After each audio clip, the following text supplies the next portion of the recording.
This is Matthew McConaughey, Natalie Portman. James Patterson, Michael Ian Black, and you are listening to Five Questions with Dan Schawbel.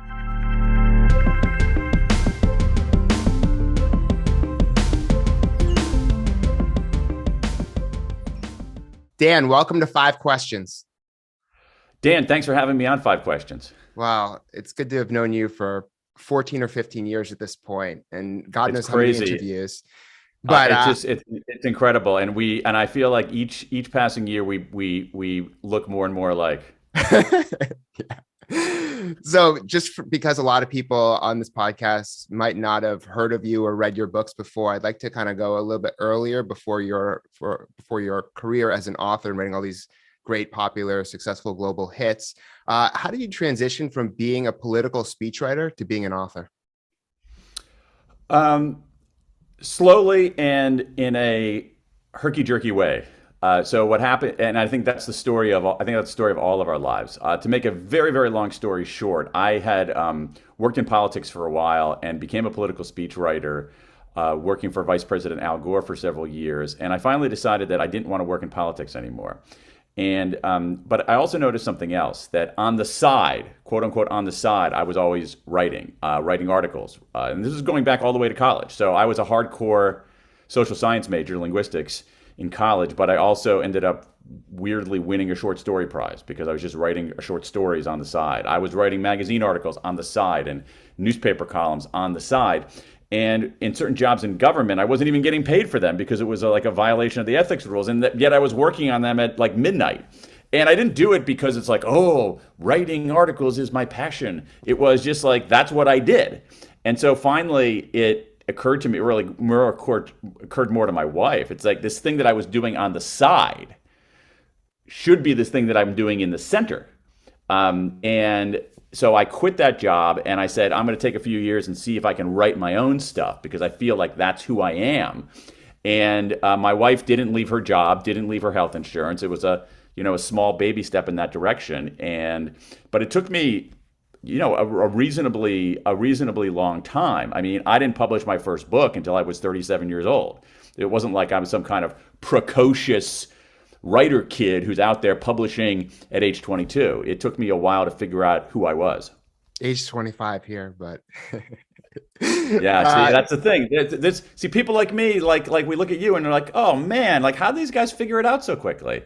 Well, because we had you as mentors, but Dan, I think what makes you interesting and how I relate to you a lot is the idea of free agent nation, the article you penned many, many years ago. And you were obviously a clear example of it. I was an example of it. I worked for a big tech company, nights and weekends. I was writing back in the day when blogs were journals, 12 articles a week, consistent, and then built up as you know, with the magazine and everything I was doing before I wrote the first book.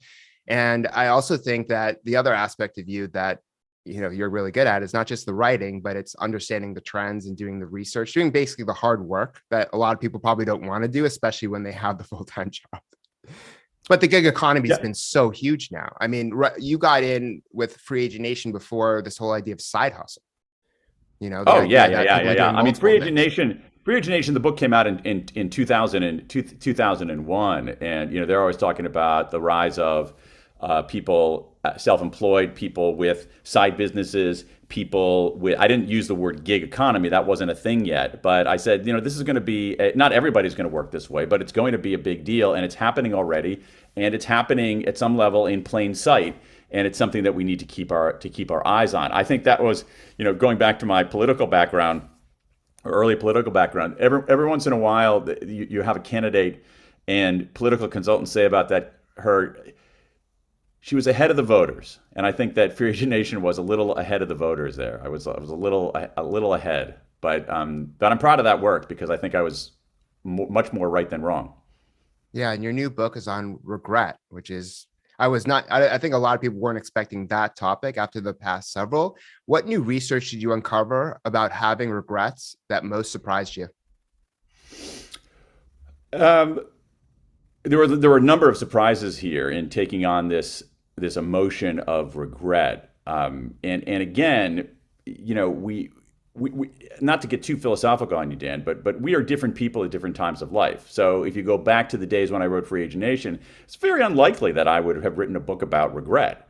because I don't think I had enough mileage on me. Now I have a little bit more mileage on me to look backward and realize that I had some regrets. And so that's what stirred me to write this, to cover this topic. Again, as you say, a lot of the books that I've written have been quote unquote, big idea books. Mm-hmm. And this one is as much of a kind of big emotion book. Like I hadn't really written or explored emotions. And what surprised me, so if I can answer your question, is a bunch of different things. One is that everybody has regrets. It's not some kind of disability. It's not some kind of liability. Every single person has regrets.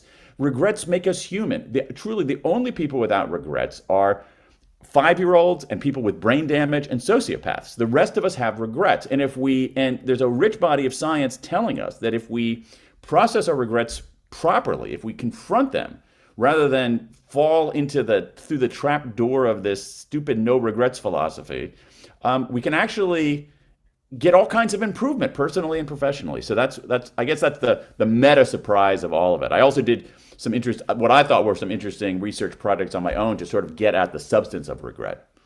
See, I live in this whole live life without regrets philosophy too. That's what most surprised me, because I'm like, oh, why do I want to keep linger? This is just the mentality, Dan. You probably talk to a lot of people who also have thought this way and had this mindset. It's like, oh, why would I want to, think about all these regrets? I need to push forward. I need to, free myself from those regrets because I can't go back in time.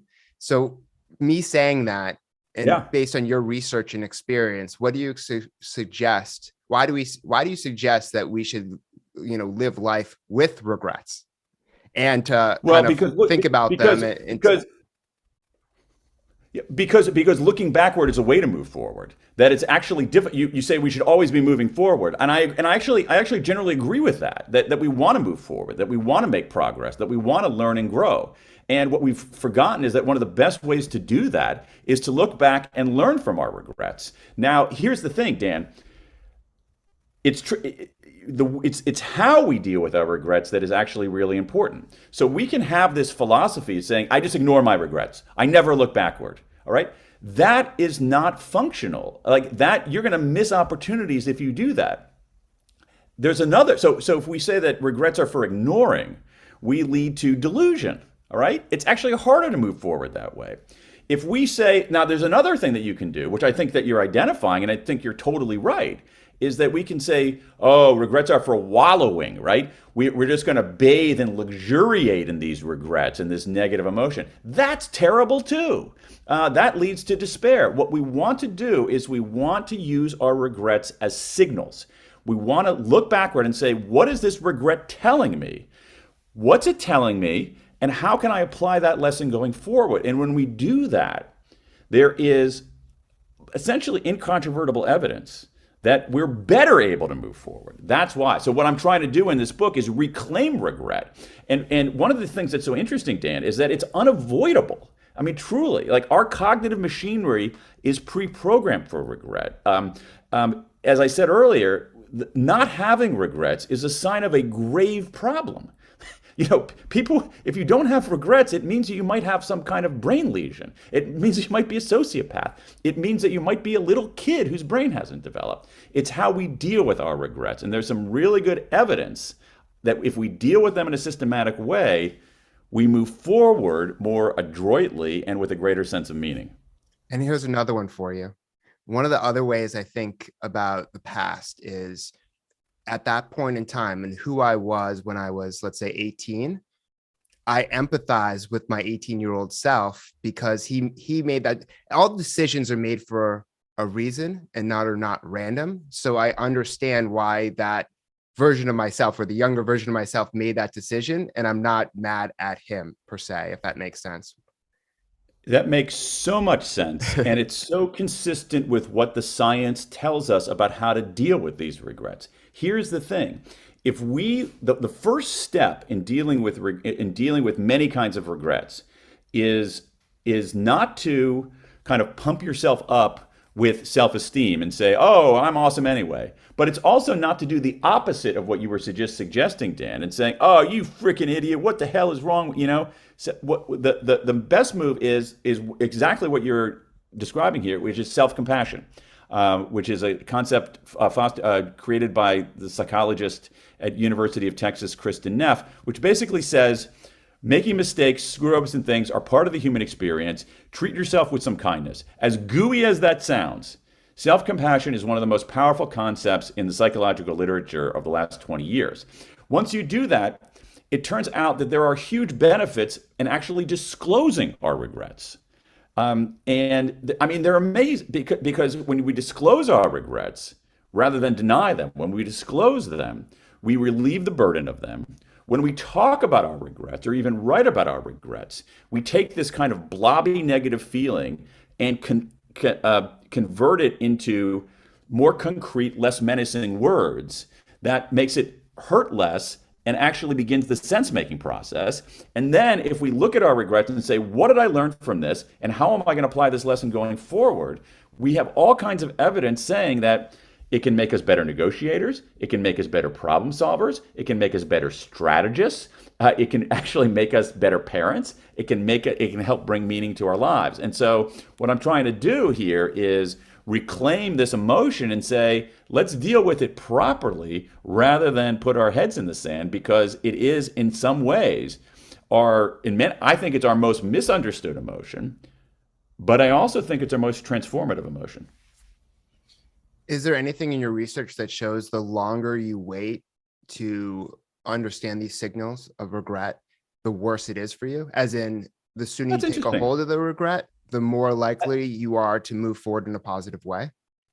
That's interesting. That's an interesting question. I'm actually not sure. One of the things that you see, I'm not sure. One of the things that you see in the research and what I did in my research, not only did I look at the science, but I did a very large public opinion survey of the US population, 4,489 people in a representative sample. And then I also collected 16,000 regrets from people around the world and analyzed those. 16,000 regrets.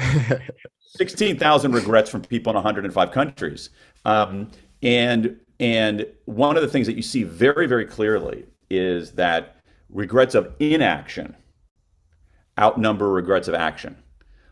So we regret more what we didn't do than what we did do. And that's partly because certain regrets of action we can do something about. So if you hurt somebody, I really regret being unkind to that person. You can try to apologize and make amends, or restore some sense of justice. But what you see in terms of age is that around age 20, we typically have equal numbers of action and inaction regrets. And then as we get older, inaction regrets predominate. So what really seems to stick with us over the long term are what we didn't do. And one of the things that I discovered in analyzing these 16,000 regrets is that one of the biggest regrets, and I think it goes directly to a lot of the stuff that you worked on, Dan, is there are massive. There are four big underlying categories of regret around the world. People regret the same four things over and over again. But one of those four things are what I call boldness regrets, where you're at a juncture. You can play it safe or you can take the chance. And overwhelmingly, people regret playing it safe more than taking the chance. And it doesn't even matter the realm of life. It could be careers, it could be romance, it could be something like travel. That one of the core regrets that human beings seem to have is playing it too safe. Yeah, you see all this research from people who are, in their maybe 90s and, are in nursing homes or, definitely retired at that point. And one of the big regrets they have on their deathbed, you could say, I don't want to be so negative, but they say, I wish I would have spent more time with family. That usually comes up pretty high. Do you find that, or what other things do you find from people who are, in their maybe 90s or even past 100? Because I remember I read an article with the oldest man who was a Mexican guy. I think he was past 120. And the two things he regretted is spending more time with family and being able to work. Yeah, what comes out very clearly is one of the other big four regrets are what I call connection regrets. But I think what's really interesting about it is that it's more than family. It is other people. One of the things that you see, one of the biggest category of regret are these connection regrets, where you have a relationship and for whatever reason, the relationship comes apart. Most of these relationships don't come apart in dramatic ways.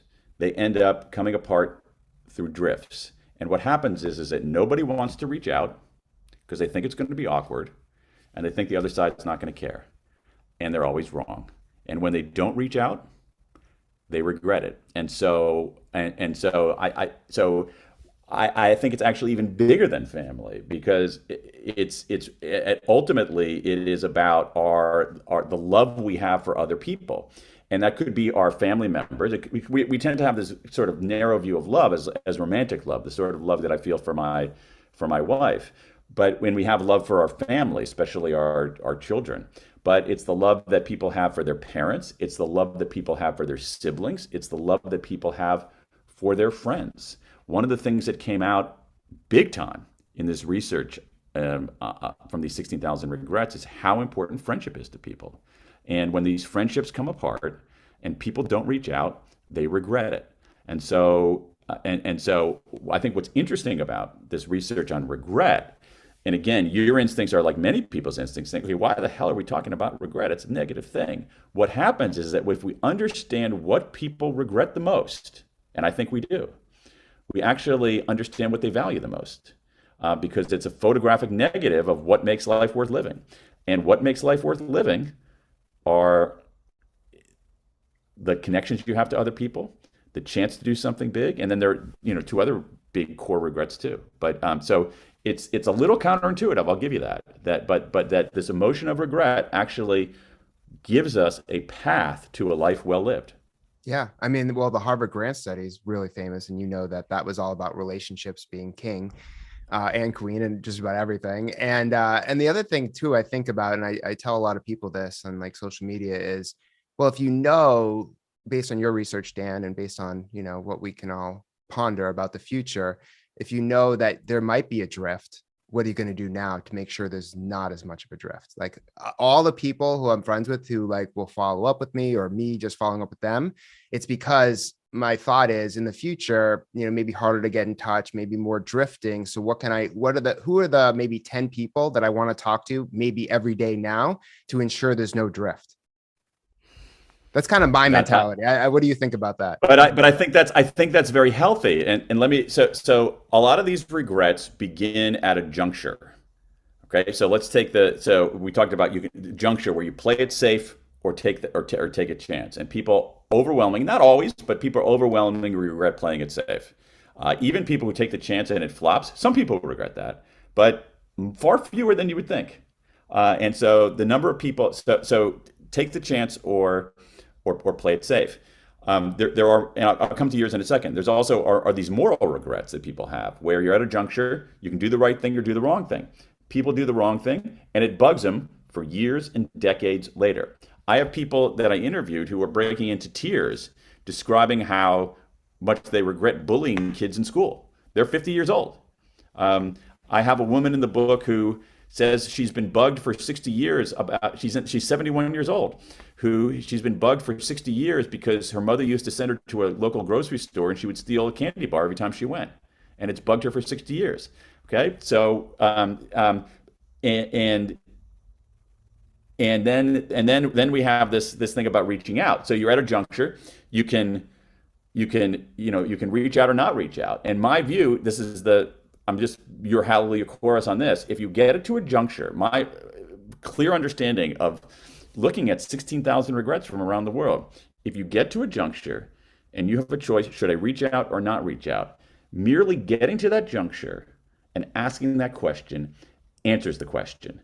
The big takeaway for me from this is truly always reach out. If you're thinking about reaching out, reach out. Because I have too many people, literally thousands of them, who, I heard my friend had cancer and I wanted to reach out, and I put it off and I put it off. And when I called her, when I finally called her, she had passed away early that morning. Haunting for that person. Always reach out. So I'm smiling because my friends who are trying to build their podcast interview shows, the biggest advice I have for them is take the time that you spend pondering. If you take the time you spend pondering, trying to reach out or thinking you should reach out, and just reach out. And I mean, that's what I do. Like Absolutely. for everything is I'll reach out to 50 people. And even if I get 5, like I'm happy.